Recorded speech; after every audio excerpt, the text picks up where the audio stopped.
حسنہ جاتی ہے، وہ بہت تلاش کرتی ہے کہ اس کو نیلی مچھلی نظر آ جائے، مگر نہ تو اسے مچھلی پکڑنا آتی تھی اور نہ ہی اس کو نیلی مچھلی کا پتا تھا کہ وہ کدھر ہے۔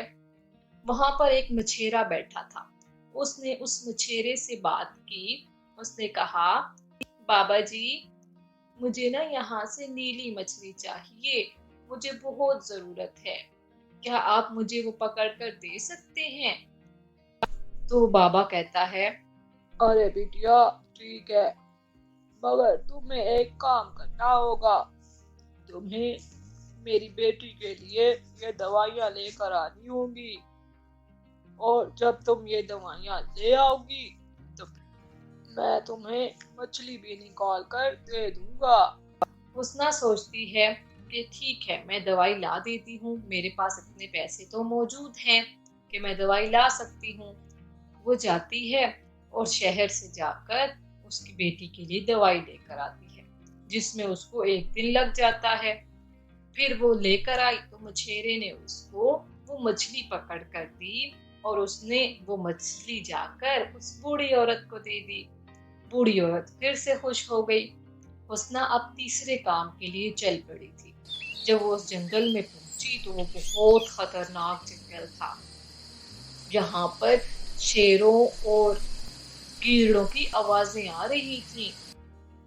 جب اس نے شیروں اور گیدڑوں کی آوازیں سنی تو وہ پہلے تو بہت ڈری، مگر وہ پھر بھی چلتی رہی اور اس یقین کے ساتھ چلتی رہی کہ مجھے وہ آم کا درخت نظر آ جائے گا۔ اب حسنہ کو تھوڑی دور جانے کے بعد وہ آم کا درخت نظر آ گیا تھا۔ وہ جیسے ہی آم توڑنے لگی تو آم کا درخت بولا، ارے لڑکی، رک جاؤ، میری بات سنتی جاؤ، اگر تمہیں یہ آم چاہیے تو پھر تمہیں میری ایک پہیلی کا جواب دینا ہوگا۔ وہ پہیلی یہ ہے کہ اگر میں تمہیں یہ سارے آم دے دوں تو تم ان کا کیا کرو گی؟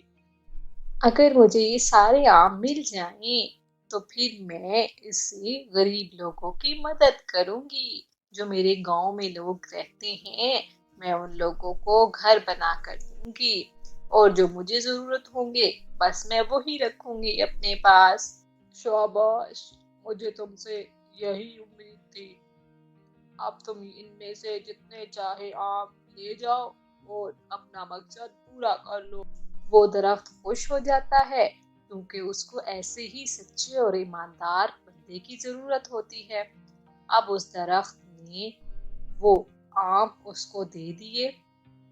اب وہ آم لے کر دوبارہ اس بوڑھی عورت کے پاس پہنچی اور اسے یہ تینوں چیزیں دے دی۔ اب وہ بوڑھی عورت اتنا خوش ہوئی کہ جب اس نے اپنے چہرے سے نقاب ہٹایا تو اس کا چہرہ بہت خراب تھا۔ پہلے تو حسنہ ڈر گئی کہ یہ کیا، اس کا تو اپنا چہرہ خراب ہے، یہ مجھے کہاں سے دے گی غریب۔ پھر وہ بوڑھی عورت ان تینوں چیزوں کے استعمال سے ایک پری بن جاتی ہے اور حسنہ حیران رہ جاتی ہے۔ پھر وہ پری بولی، میں ایک پری ہوں اور میں پری لوک سے آئی ہوں، مجھے یہاں پر ایک چڑیل نے ایسا بنا دیا تھا، اور جب تک مجھے یہ تینوں چیزیں نہ ملتی تو پھر تو میں واپس ہی نہیں جا سکتی تھی اور نہ ہی میں پری بنتی۔ تم ایک سچی اور ایماندار لڑکی ہو جس نے میری مدد کی اور جو اپنے مقصد پہ پورا اتری۔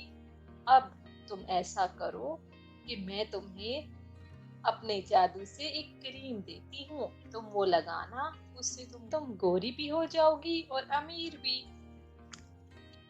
مگر ایک خیال رکھنا کہ تم غریبوں کی بھی مدد کرنا نہیں بھولنا، مجھے تم سے یہی امید ہے۔ حسنہ جیسے ہی وہ کریم لگاتی ہے تو وہ بہت خوبصورت اور امیر ہو جاتی ہے، اس کے پاس بہت پیارے کپڑے بھی آ جاتے ہیں۔ اب وہ واپس اپنے گھر آ گئی، اور جب گھر آئی تو اس نے دیکھا کہ اس کے ماں باپ تو رو رہے ہیں، وہ سمجھے تھے کہ حسنہ مر گئی ہے اور وہ اب تک واپس ہی نہیں آئی، کیونکہ اس کو گئے ہوئے 2 دن ہو گئے تھے۔ جب وہ گھر پہنچی تو اس کے ماں باپ بہت حیران اور خوش ہو گئے۔ پھر حسنہ نے انہیں ساری حقیقت بتائی اور یہ بھی بتایا کہ اب میں بہت امیر ہو گئی ہوں، اور پھر ان کے پاس ایک بڑا سا گھر بھی آ گیا جس میں وہ خوشی خوشی رہنے لگے، مگر حسنہ نے غریب لوگوں کی مدد کرنا نہیں چھوڑی تھی۔